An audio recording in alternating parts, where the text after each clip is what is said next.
हाँ तो मित्रों, मुद्दा है नवंबर महीने के करंट अफेयर्स। द हिंदू और इंडियन एक्सप्रेस दोनों अखबारों से हम पढ़ेंगे। हालांकि मैं आपको कई बार पहले भी बता चुका हूं कि जो इकोनॉमी के करंट अफेयर्स हैं वो सब बहती धारा है। धारा जो बहती है मिलके रहती है। कि नवंबर में ये हुआ, दिसंबर में ये हुआ। भाई वापस 31 जनवरी को सरकारी इकोनॉमिक सर्वे आएगा, उसमें ये सारी कहानियां फिर से होंगी कि latest data analysis, rupee dollar का एक्सचेंज रेट क्या था, सेंसेक्स ऊपर गया नीचे गया, ट्रम्प के टैरिफ वॉर से भारत को क्या फायदा नुकसान हुआ।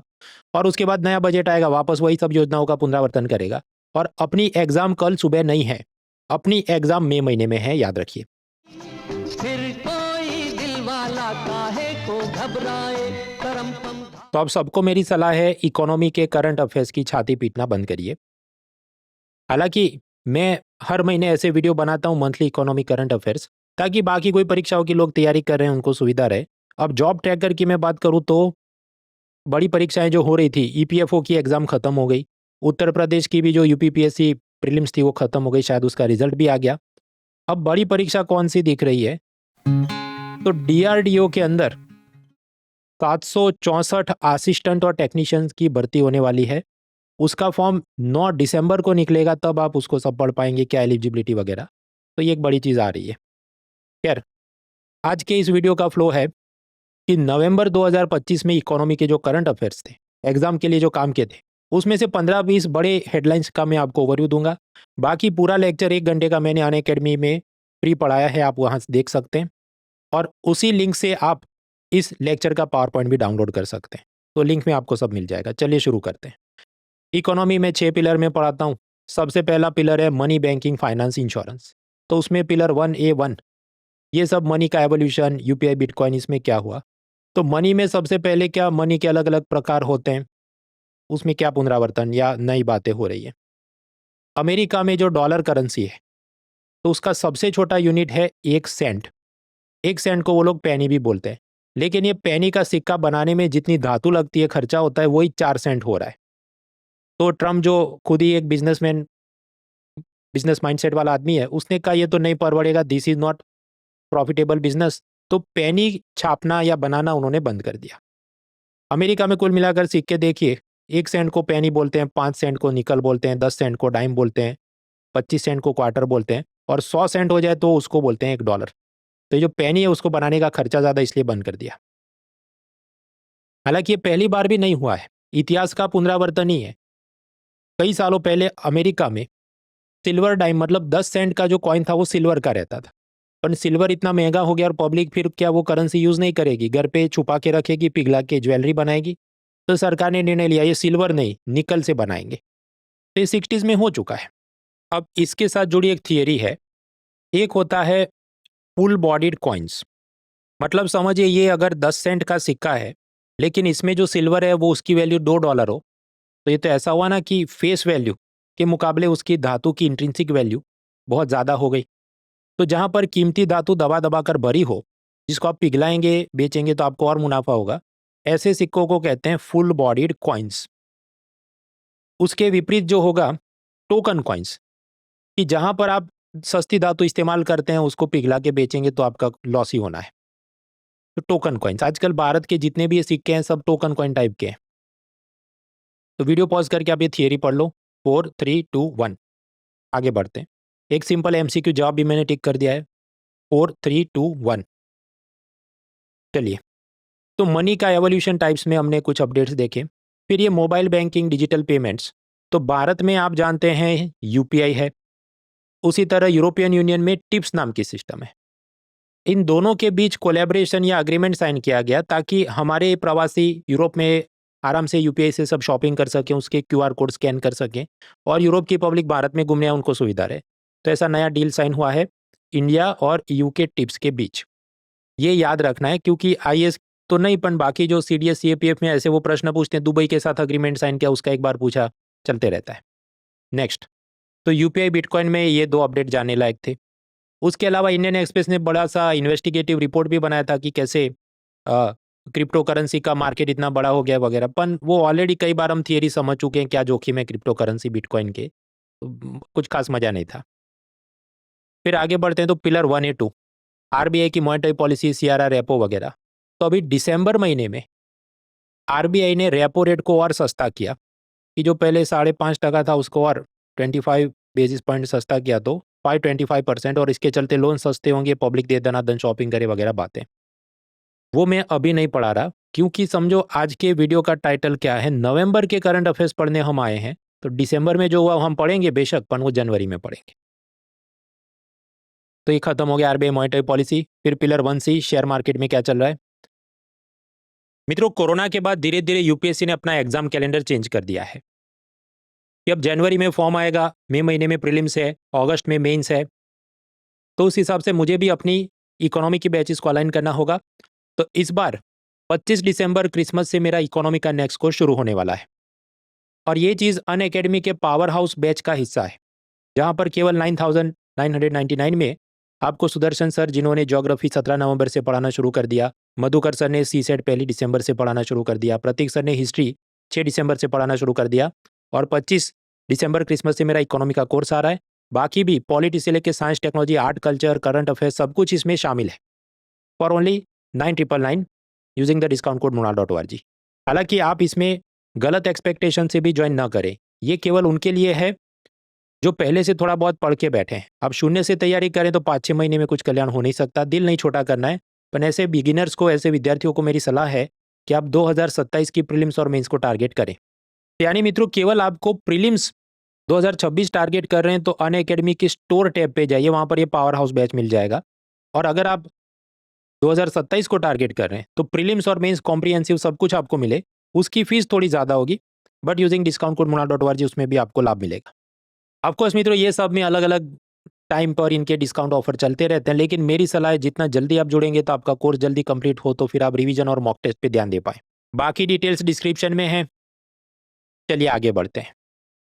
एक ज़माने में हमारे चीफ जस्टिस थे चंद्रचूड़, उनका एक बेटा है अभिनव चंद्रचूड़, और उसके क्लाइंट्स हैं ये सब तेजस्वी लोग, इंडिया गॉट लेटन में जो गालियाँ बक रहे थे। अब आप समझिए, ये रणवीर अलाहाबादिया ये सब का केस सुप्रीम कोर्ट में सुनवाई में आए, तो चीफ जस्टिस ने सुनवाई करनी चाहिए? नहीं, उन्होंने खुद को रिक्यूज कर लेना चाहिए कि आप किसी और जज से इसकी सुनवाई होगी, मैं नहीं आ सकता, क्योंकि मेरा कन्फ्लिक्ट ऑफ इंटरेस्ट है, मेरा खुद का बेटा इधर वकील बन के आया। आपका ये तो सब पॉलिटी की बातें, तुम इकोनॉमी पढ़ाने में क्या बोल रहे हो? क्योंकि इकोनॉमी में भी ये ऐसे आया। एक ज़माने में सेबी की चीफ थी माधवी बुच, उन पे ये हिंडनबर्ग ने आरोप ऐसा लगाया कि जो अदानी की कंपनियां हैं उसमें ये माधवी बुच के हस्बैंड का कुछ हिस्सा है, कुछ लेन देन है पैसों का, तो कन्फ्लिक्ट ऑफ इंटरेस्ट है, इस कारण से अदानी के जितने स्कैम है उसकी इन्होंने निष्पक्ष जांच नहीं की है। खैर, वो तो फिर वापस उनका जॉब टेन्योर खत्म होता है, इन्वेस्टिगेशन होता है, क्लीन चिट मिल जाता है माधवी जी को। उसके बाद जो नए सेबी चीफ बने IAS तुहिन कांता पांडे, उन्होंने एक पैनल बनाई, Pratyush Sinha panel on conflict of interest rules, कि सेबी के जो चेयरमैन हैं, होल टाइम डायरेक्टर्स हैं, उन सब के ऐसे क्या रूल्स होने चाहिए कि उनके बेटे बेटियों ने कहाँ इन्वेस्ट कर सकते हैं, या वो खुद कहाँ इन्वेस्ट कर सकते हैं, कोई केस आए उसमें सुनवाई वो करेंगे या छोड़ देना चाहिए, दूसरे को सौंपना चाहिए वगैरह। अब ये सारी चीज़ें अपने लिए बहुत काम की नहीं, हमें सिर्फ पैनल का नाम याद रखना है कि प्रत्युष सिन्हा पैनल थी, और ये भी IAS के लिए कम काम का है। IAS के अलावा वाली परीक्षाओं में ऐसी पैनल के नाम ज़्यादा पूछे जाते हैं। आगे बढ़ते हैं। सेबी ने डिजिटल गोल्ड के सामने वार्निंग दी, मामला समझते हैं। आप पिछले महीने के करंट अफेयर्स का वीडियो याद करें कि कैसे सिल्वर सस्ता हो गया था और सिल्वर महंगा क्यों हुआ था, क्योंकि वो सिल्वर एक्सचेंज ट्रेड फंड वाले बहुत उसका माल उठा रहे थे। यार, गोल्ड एक्सचेंज ट्रेडेड फंड भी ऐसी ही चीज़ है कि मान लीजिए एक्सिस म्यूचुअल फंड, बैंक नहीं उसका म्यूचुअल फंड, एक तिजोरी में 1 लाख का गोल्ड रखे और फिर उसके अनुपात में बाजार में अपने कुछ इंस्ट्रूमेंट जारी करे कि 100 रुपए के कागज के टुकड़े एक्सचेंज ट्रेडेड फंड, आप उसमें इन्वेस्ट करो, आपके फ़ायदा क्या है? भविष्य में मान लो गोल्ड का भाव अगर बढ़ेगा तो ये एक्सचेंज ट्रेडेड फंड जो 100 रुपए का है एक यूनिट, वो 115 का हो जाए, प्रोपोर्शनेटली वो ऊपर चलेगा, तो फिर आप किसी और को भी, किसी और इन्वेस्टर को बेच के आप निकल सकते हैं। इसलिए इसको बोला गया एक्सचेंज ट्रेडेड फंड। तो ये तो सब लीगल बात है, सेबी इसको रेगुलेट करता है।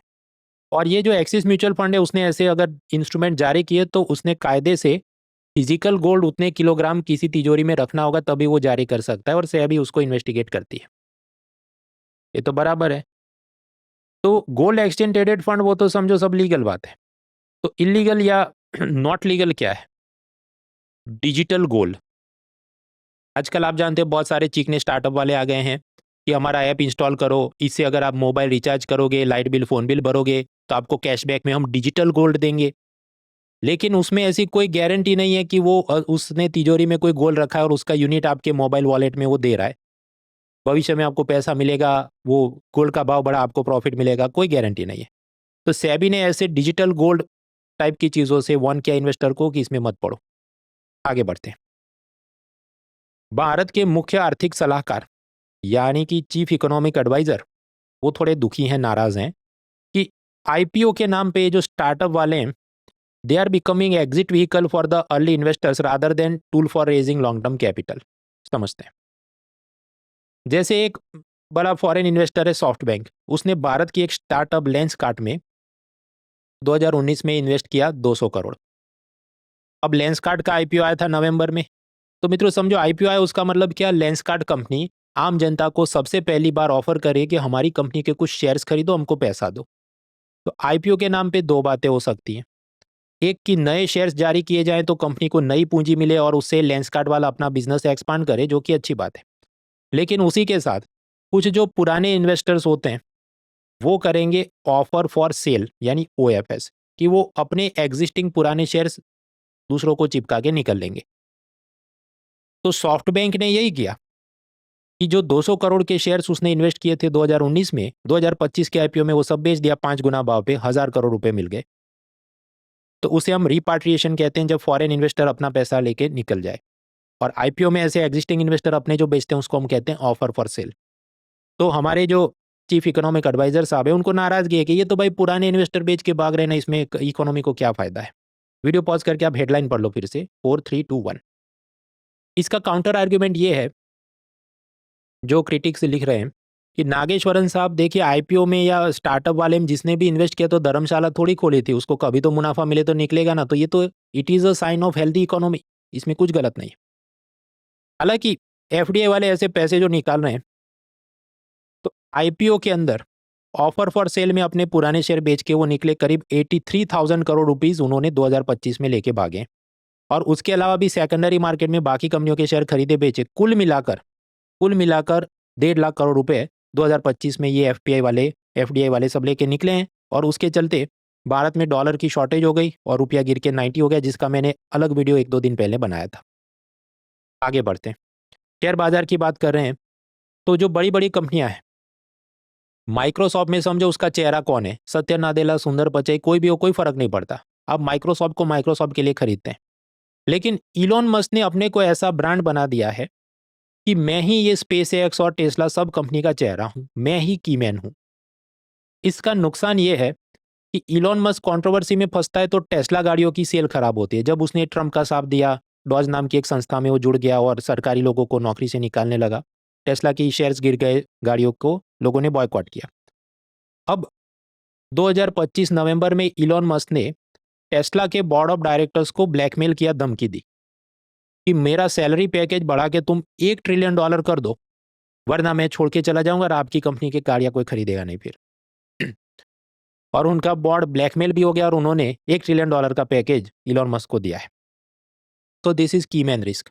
ऐसा ही पाकिस्तान में चल रहा है कि वो आसिफ मुनीर है, उसने खुद ही को की मैन बता दिया और फिर अपना प्रमोशन करा दिया फील्ड मार्शल। संविधान में बदलाव कर दिया कि फील्ड मार्शल कभी रिटायर नहीं हो सकता। और वहाँ जो कोर्ट सिस्टम होगी कि हाई कोर्ट होगा, उसके ऊपर सुप्रीम कोर्ट, उसके ऊपर एक तीसरी कोर्ट बना दी कि अगर कॉन्स्टिट्यूशन को चेंज किया वो लीगल है इलीगल, उसकी बात तीसरी कोर्ट करेगी। सुप्रीम कोर्ट का भी पावर उसने रद्द कर दिया।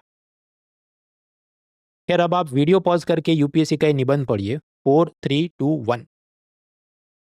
हाँ, तो चाहे इलॉन मस्क है चाहे आसिफ मुनीर, उनके खुद के लिए जो अच्छा है, पैकेज मिल गया, जॉब फिक्स हो गई, वो पूरा समाज के लिए अच्छा हो ये जरूरी नहीं। तब समझिए, मैं ये आपको बताना चाहता हूं कि जब यूपीएससी में निबंध पूछे जाते हैं उसमें आपको अच्छी स्किल डेवलप करनी है, तो न्यूज़पेपर रोज पढ़िए, उसमें से अपने कुछ ना कुछ नोट्स रिफ्लेक्शन बनाइए और ये प्रोसेस 6 से 8 महीने आप करिए, तब जाके आपके पास अच्छी ऐसी कंटेंट और वोकेबलरी होगी कि अच्छा निबंध लिख के अच्छा रैंक हासिल कर सके। मुझे आजकल डर है, डर इस बात का है कि ये एआई के चलते अब क्या करेंगे सब ये यूट्यूबर्स और कोचिंग वाले, ऐसे जितने निबंध पूछे गए एआई को बोलेंगे तुम 10-10 एग्जाम्पल हमको दे दो और हम ऐसी एक बुकलेट निकालते हैं 300 रुपये की खरीदो। उसमें समझो आप सिर्फ कोचिंग वालों को करोड़पति बनाएंगे, आपका खुद का कोई फ़ायदा है नहीं। क्योंकि आपने पूरी कहानी पढ़ी नहीं है और अचानक से मैं आपको कहूँ ये देखो ये किताब है तुम ले लो, तो आप कितना एब्जॉर्ब कर पाएंगे? एक ही दिन में मैं आपको 300 बादाम दूँ, तब खा के आपकी बॉडी ऋतिक रोशन जैसी हो जाएगी। प्रोसेस है ना भाई 6-8 महीने की, तो खुद उसमें दमखम लगाइए। एआई समरी के नाम पे जो बुलेट पॉइंट्स मिलते हैं उससे आपके पूरे सेंटेंस, ग्रामर, वोकेबुलरी, स्पेलिंग ये सब इंप्रूव नहीं हो रहा है। तो न्यूज़पेपर पढ़िए, उसमें सब फैक्ट्स लिखने मत बैठो, तो मंथली मैगजीन में आ जाएंगे, पर ऐसी अच्छी-अच्छी बातें जो आपके नज़र में आए उसको लिखने की आदत रखें। कैसे खैर ऐसे topic wise previous papers free में आप डाउनलोड कर सकते हैं। लिंक है unacademy.com/content/upsc/download। आगे बढ़ते हैं। Market capitalisation.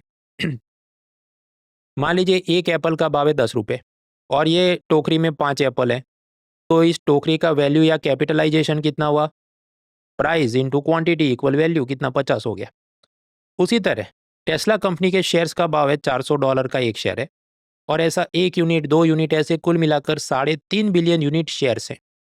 तो प्राइस इंटू क्वांटिटी करो, टोटल टेस्ला कंपनी की वैल्यू या मार्केट कैपिटलाइजेशन कितना हुआ? 1.3 ट्रिलियन।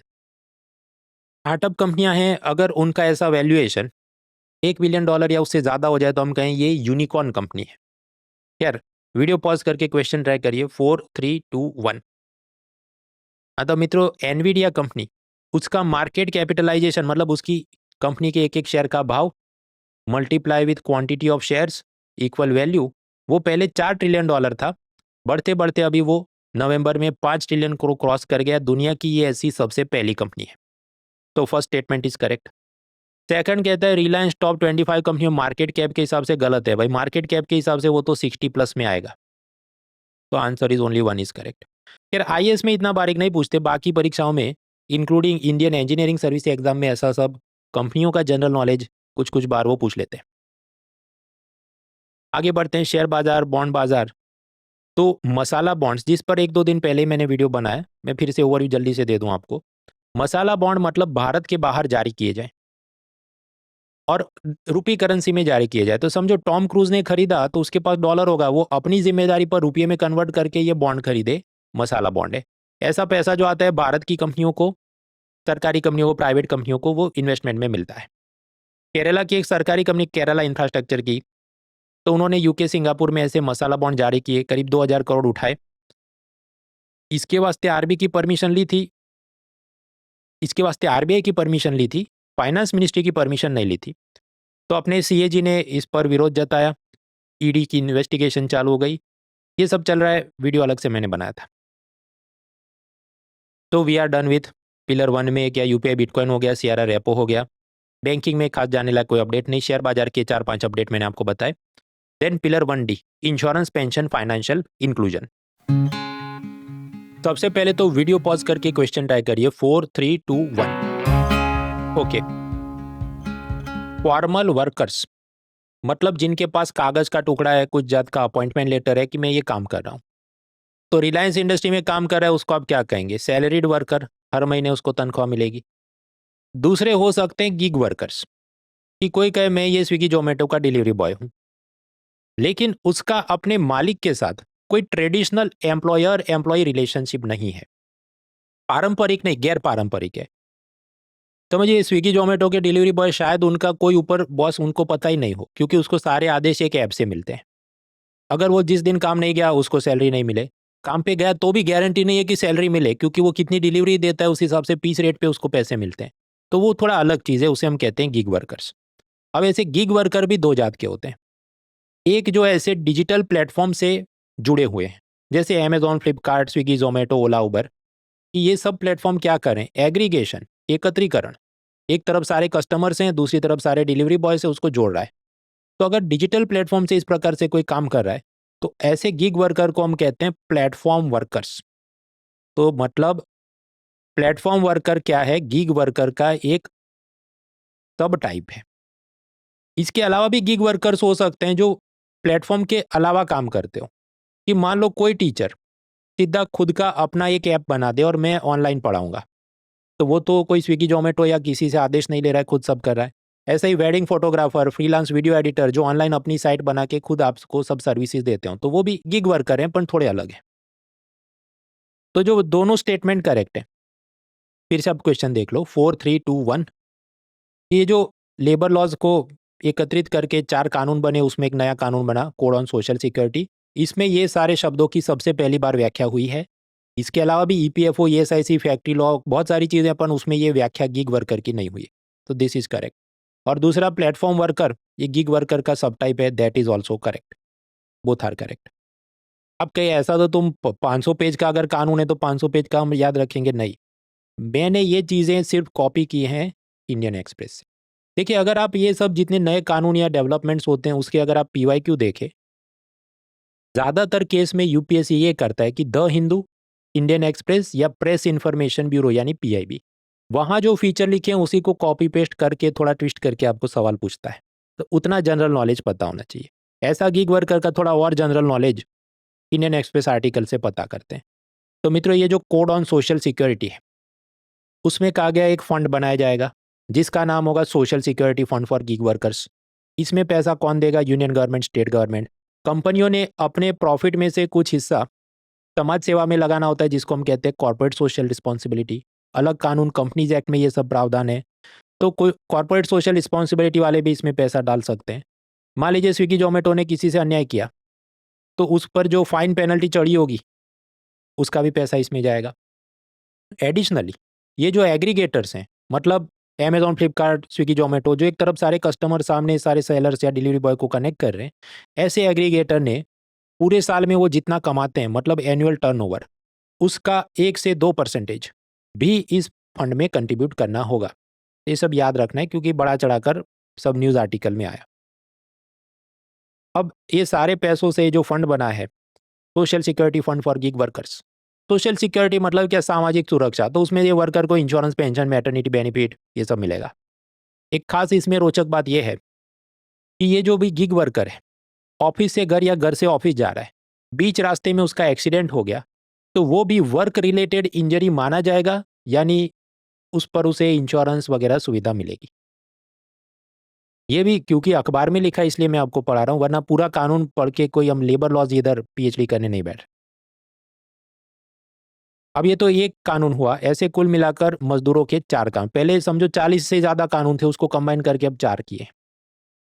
ये जो घटनाएं हुई उसको मैं नहीं पढ़ा रहा अभी, क्योंकि फेब्रुआरी में इकोनॉमिक सर्वे आएगा, वो आप देखना पूरा एक चैप्टर इसी का महिमा मंडन, ग्लोरिफिकेशन, उसके सारे फीचर, क्या फ़ायदे होंगे, प्रीलिम्स और मेंस दोनों के लिए वो एक कॉम्प्रिहेंसिव आपको चैप्टर बना देगा, जिसकी समरी मैं आपको पढ़ाऊंगा फ्री में। मेरी फेब्रुआरी में सीरीज आएगी विन 26 उसमें।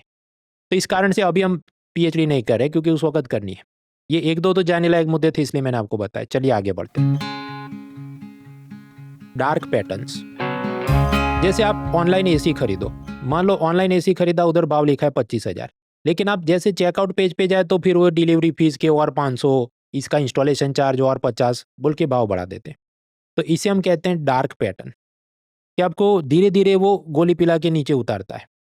तो इसके साथ जुड़े कंसेप्ट है drip pricing, basket sneaking, hidden fees वगैरह। That is dark pattern in e commerce. अब ऐसा ही गिग वर्कर्स के साथ भी शोषण या धोखा हो रहा है। मान लीजिए कोई उबर का टैक्सी ड्राइवर है, तो उसका कोई सीधा तो बॉस है नहीं, उसको तो ऐप से आदेश मिलते हैं। तो मान लो आलोक त्रिवेदी ने टैक्सी बुक किया है और जितनी लंबी सवारी 800 रुपये मिलेंगे। तो ये जो लिखा है नीचे एक्सेप्ट या रिजेक्ट, उस हिसाब से उबर ड्राइवर को काम मिल रहा है। लेकिन उसमें बहुत सारी चीज़ें होती है जिसमें उसे डार्क पैटर्न के हिसाब से शोषण किया जाता है। वेज कंसीलमेंट, कि असल में उसको 800 मिलेंगे ही नहीं, उसमें बहुत सारे काट देंगे पैसे। काउंटडाउन टाइमर, कि विद इन 10 सेकंड तुम इसको एक्सेप्ट करो वरना चला जाएगा। और ऐसा हो सकता है कि इसके बाद वाली सवारी हो सकता है 1500 रुपये की हो, लेकिन ये बेचारे को प्रेशर डाल के तुरंत इसको एक्सेप्ट करवाया। अनफेयर डीएक्टिवेशन, किसी भी दिन उबर को इच्छा हो जाए या कोई नेगेटिव रेटिंग दे दे और इसे इसका अकाउंट बंद हो जाए। ये चीज़ यूट्यूब में भी होती है। आपका कितना ही बड़ा चैनल हो, मान लो कोई शिकायत है, कॉपीराइट सॉन्ग यूज़ कर लिया, ये तुमने इजराइल पैलेस्टाइन का ऐसा बोल दिया, अकाउंट डिमोनेटाइज कर दे, फिर 6 महीने तक आप इधर उधर सब हाथ जोड़ते रहो, देन दे एक्टिवेट इट। ये भी एक कारण है कि मैं यूट्यूब पे पढ़ाना छोड़ के अनअकैडमी में जुड़ गया, क्योंकि वहाँ पर टाइम पे सैलरी आते रहती है। तो these are all dark patterns on gig workers. ये चिंता का विषय है, ऐसा आर्टिकल आया था, मैंने आपको बताया। तो पिलर 1 में मनी बैंकिंग, फाइनेंस, इंश्योरेंस और इंश्योरेंस के नाम पे गिग वर्कर की सब सोशल सिक्योरिटी हमने देखी। Moving to next pillar, that is budget taxation. Alright friends, तो आगे का मुद्दा है पिलर 2, बजट टैक्सेशन। टैक्सेशन में ये गुटखा पान मसाला पे जीएसटी लगता है, उसके ऊपर सेस भी लगता है, लेकिन ये जीएसटी 2.0 के तहत ये सब सिस्टम को थोड़ा चेंज किया जा रहा है। तो गुटखा पान मसाला पर कुछ अलग जात के excise duty, national security cess, ये सब लगने वाला है। हालांकि ये पूरा मुद्दा अभी संसद में दिसंबर महीने में चल रहा है। हमारा आज का वीडियो, उसका उद्देश्य क्या है, नवंबर महीने के करंट अफेयर्स की बात हो रही है। तब चिंता मत करिए, मुझे पता है हम पढ़ेंगे, लेकिन दिसंबर का माल हम लोग जनवरी में पढ़ेंगे। सेकंड, बजट के नाम पर डिसइन्वेस्टमेंट, सरकारी कंपनियों का परफॉर्मेंस, ये सब बातें आती हैं। तो बहुत ही अच्छा प्रॉफिट कमाने वाली सरकारी कंपनियों को सरकार अवार्ड देती है, मिनी रत्न, महारत्न, नवरत्न। और फिर ऐसी सरकारी कंपनियों को काफ़ी ऑपरेशनल फ्रीडम मिलता है कि मान लो आपको आईएम से किसी को 5 करोड़ के पैकेज पे रखना है, तो ओएनजीसी वालों तुम रख सकते हो, तुम्हें पेट्रोलियम मिनिस्टर के हाथ पैर जोड़ के फाइल पे साइन लेने की जरूरत नहीं है, तुमको ऑपरेशनल फ्रीडम है। तो ये फायदा होता है मिनी रत्न, नवरत्न, महारत्न कंपनी बनने का। तो डिफेंस के साथ जुड़े कुछ 4 सरकारी कंपनियों को मिनी रत्न स्टेटस मिला। ये मेरे हिसाब से किसी एग्जाम में काम का नहीं है। काम का नहीं तो बताया क्यों, ताकि मैं आपको बता सकूं कि इसमें टाइम वेस्ट मत करो। आगे बढ़ते हैं। Pillar 3, international trade. देखिए, इंटरनेशनल ट्रेड में एक तो हमारा करंट अकाउंट डेफिसिट ऐसा हो गया, हमारा रूपी डॉलर एक्सचेंज रेट ऐसा हो गया, ट्रंप ने टैरिफ वॉर में ये कर दिया, वो कर दिया। ये सब आप जानते बहती धारा है। वापस इकोनॉमिक सर्वे आएगा 31 जनवरी को, तो फिर से ये चर्चा होनी है। और अपनी प्रीलिम्स में मैं तो बहुत लोड नहीं ले रहे। फिर कोई दिल वाला काहे को घबराए, करम कम। हालांकि ये रुपया गिर के 90 रुपीज़ पर डॉलर हो गया। और आईएमएफ ने कहा ये जो आरबीआई काम कर रही है, ये पहले स्टेबिलाइज्ड अरेंजमेंट था, अब क्रॉल लाइक मैकेनिज्म है। वो उसकी अलग से पूरी थियरी मैंने समझाई है, 18 मिनट का वीडियो है, इसी चैनल पर आप देख लेना। तो उसमें अब मैं वापस पुनरावर्तन नहीं कर रहा, आगे बढ़ते हैं। वीडियो पॉज करके देखिए। 4, 3, 2, 1। मित्रों, ज्योग्राफिकल इंडिकेशन मतलब क्या? ये अगर दार्जिलिंग की चाय है तो दार्जिलिंग में उगाई तभी स्टिकर लगा सकते हैं। मैं अहमदाबाद में चाय उगा के दार्जिलिंग चाय का स्टिकर लगा, मुझे सजा होगी। इसे कहते हैं ज्योग्राफिकल इंडिकेशन। अब इसका रजिस्ट्रेशन करने की फीस जो कम की, कौन सी मिनिस्ट्री है याद रखना है, ministry of commerce and industry ये काम देखती है। नॉर्मली जो भी इंटेलेक्चुअल प्रॉपर्टी राइट्स हैं, जैसे ज्योग्राफिकल इंडिकेशन हुए, कॉपीराइट, पेटेंट, तो ज़्यादातर वो चीज़ें कॉमर्स मिनिस्ट्री के हक में आती है। आगे बढ़ते हैं। इंटरनेशनल ऑर्गेनाइजेशन समिट्स की कुछ बातें। G20 का 2025 का समिट साउथ अफ्रीका में हुआ, ट्रंप नहीं गया। ट्रंप का ये कहना है, आरोप है कि साउथ अफ्रीका वालों तुम गोरों पे अत्याचार करते हो, तो मैं बॉयकॉट करता हूं। और ट्रंप यहां नहीं रुका, अगले साल मतलब 2026 में G20 समिट अमेरिका के मायामी में होने वाली है। उधर ट्रंप ने साउथ अफ्रीका को इन्वाइट नहीं किया कि तुम सब गोरों के साथ अन्याय करते हो, तुम you are not welcome here. और ट्रंप ने कहा ये जो है ये नया G20 है, नया G20 है। आगे WTO में मित्रों एक बड़ी तकलीफ क्या है, 1 मेंबर 1 वोट सिस्टम है और सारे डिसीजन लेने हैं सर्वसहमति से। इसका मतलब कि अगर एक भी मेंबर कंट्री ना बोल दे तो पूरा प्रपोजल रिजेक्ट। इस कारण से WTO में आप समझिए जो भी अलग अलग विवाद चलते हैं तो उनकी अपनी हाई कोर्ट, सुप्रीम कोर्ट जैसी सिस्टम है। उसमें जजिस का अपॉइंटमेंट पेंडिंग है, क्योंकि ट्रंप शातिर आदमी है, वो किसी भी जज का उसमें पैनल में प्रस्ताव है वो ना कर देता है। और उस कारण से सारी उनकी जुडिशियल सिस्टम वेकेंट है। ट्रंप अपने हिसाब से टैरिफ वॉर खेलता रहे, WTO कुछ नहीं कर पा रहा। उसी तरह जो भी ट्रेड अग्रीमेंट, ट्रेड डील है, उसका कोई ठीक से पालन नहीं हो रहा है। अब WTO की जो डायरेक्टर जनरल हैं, उन्होंने खुद ही कबूला कि ये जो कंसेंसस सिस्टम है कि 1 पर्सन 1 वोट और 100% वोटिंग हो तभी अलाउ करेंगे उस प्रपोजल को, we need to relook at this. Prelims में हालांकि इसका सीन कम बनता है, लेकिन मैंने आपको बताया निबंध के लिए रिफ्लेक्ट करना है। मेंस और निबंध के लिए आप रिफ्लेक्ट करिए कि जरूरत से ज़्यादा डेमोक्रेसी अच्छी चीज़ नहीं है, वरना ये सब लॉकजैम हो जाएगा। आगे बढ़ते। ट्रंप ने कहा देखिए मोदी जी, ये बलम पिचकारी नहीं है, ये 50% टैरिफ वॉर की पिचकारी है। और उसके डरा के इंडिया को कहा गया कि तुम अमेरिका से एलपीजी गैस खरीदो, मिडल ईस्ट से कम खरीदो। तो इतिहास में सबसे पहली बार भारत सरकार ने यूएस गल्फ से हम लोग एलपीजी खरीदेंगे, ऐसा सब अग्रीमेंट साइन किया है। तो कुल मिलाकर हम जितना मान लो 100 टन एलपीजी मंगवाते थे उसमें से 10% अमेरिका से खरीदेंगे। सरकार का ये कहना है, भारत सरकार का, कि इससे हमारी एनर्जी सिक्योरिटी, ऊर्जा सुरक्षा बढ़ेगी, ये सब मिडल ईस्ट पे निर्भरता कम होगी। ब्रिटिश का ये कहना है नहीं, आप सरेंडर कर दिया इसलिए ऐसा हुआ। आगे बढ़ते हैं।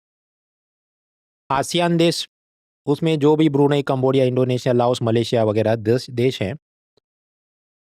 चीन ने उनके साथ फ्री ट्रेड अग्रीमेंट किया था 2010 में। अब ट्रम्प का टैरिफ वॉर जो चला उसके चलते चीन के अमेरिका के तरफ एक्सपोर्ट जो थोड़े कम हुए होंगे, तो भरपाई के लिए कहीं और ज़्यादा एक्सपोर्ट करना पड़े, तो चीन ने आसियान देशों के साथ digital economy, green economy, supply chain, इन सब का ये जो अपना फ्री ट्रेड अग्रीमेंट में नए नए पॉइंट्स ऐड किए, और ऐसा ASEAN China free trade agreement 3.0 ऐसी एक नई चीज़ हुई है। भारत सरकार ने क्या किया? भारत सरकार ने कुछ नहीं किया। कुछ सालों पहले चीन, न्यूजीलैंड, ऑस्ट्रेलिया, आसियान देश, ये सब मिलकर एक regional comprehensive economic partnership agreement बना रहे थे। भारत ने साइन नहीं किया, किससे हमारे किसानों का नुकसान हो जाएगा, अमूल डेयरी वाले इसको compete नहीं कर पाएंगे, तो वो हमने ट्रेन हमारी चूक गई। भारत ने आसियान देशों के साथ एक फ्री ट्रेड अग्रीमेंट अलग से साइन किया था, लेकिन वो भी ऐसा है कि उससे भारत के इंपोर्ट बढ़े, एक्सपोर्ट कम बढ़े। खैर, इन सब पे अब इकोनॉमिक सर्वे अगले साल आएगा जो चर्चा करेगा, फिर से देखेंगे। छोटे छोटे इकोनॉमिक ग्रुपिंग्स जो चर्चा में आ जाते हैं। यूरेशियन इकोनॉमिक यूनियन यानी EAEU, इसमें Russia, Armenia, Belarus, Kazakhstan, Kyrgyzstan, ये कुछ देश हैं। इनके साथ Bharat free trade agreement sign करना चाहता है, मुक्त व्यापार समझौता, कि भारत की चीज़ों पे ये लोग कम टैक्स लगाए, उनकी चीज़ों पे हम कम टैक्स लगाएंगे। अब ये मंत्रणा तो काफ़ी समय से चल रही थी, लेकिन 2022 का वो यूक्रेन युद्ध के बाद सब रुक गया था। अब पुतिन जो भारत यात्रा पे आए थे, तो फिर से ये सारे मुद्दे चर्चा में आए। So this is an economic grouping, members याद रखने। तो पिलर 3 इंटरनेशनल ट्रेड के मुद्दे देखे। Then pillar 4 A for agriculture में कुछ खास था नहीं। 4B मतलब मैन्युफैक्चरिंग सर्विस सेक्टर, उसमें 4 लेबर कोड्स की बात ज़्यादा चर्चा में थी। हालांकि मैंने आपको बताया फरवरी में इकोनॉमिक सर्वे के साथ हम लोग वो पढ़ेंगे, क्योंकि उसमें प्रीलिम्स और मेंस की कंबाइंड नोट हमारी बन जाएगी। आगे बढ़ते हैं। 4D यानी GDP। मित्रों, GDP मतलब क्या? पिछले साल अगर 100 रुपये का उत्पादन हुआ, अभी हम कहीं 108 का, तो 8% एनुअल ग्रोथ होगा। ऐसी सब बातें होंगी। तो असल में इकोनॉमिक सर्वे का ये अनुमान है कि 2025 में अपना एनुअल ग्रोथ होगा 6% के आसपास। हम अगर यूपीएससी की कोई भी परीक्षा उठाए, ऐसा पूरे साल का वो GDP ग्रोथ रेट पूछते हैं। अब सरकार को और NSO को तो डेटा निकालना है, तो वो तो 3-3 महीने का भी निकालें, जिसे हम कहें क्वार्टरली, कि अप्रैल में जून के अंदर कितना ग्रोथ, जुलाई, अगस्त, सितंबर में कितना ग्रोथ, तो उन्होंने कहा 8.2%। मतलब समझो पूरे साल में ग्रोथ होगा करीब 6%, ऐसे अनुमान है। लेकिन हम जुलाई सितंबर वाला सिर्फ क्वार्टर देखें, उसमें 8% ग्रोथ है। ऐसा कैसे? उसका आप कारण याद करें। GST 2.0 जो सितंबर में लागू हुआ, उस हिसाब से टीवी, कार सब सस्ता हो गया, पब्लिक ने शॉपिंग किया होगा। GDP की फॉर्मूला आप याद करें, consumption plus investment plus government expenditure plus export minus import. तो उसमें C फॉर कंजम्पशन बढ़ेगा, तो स्वाभाविक है GDP बढ़ जाएगा।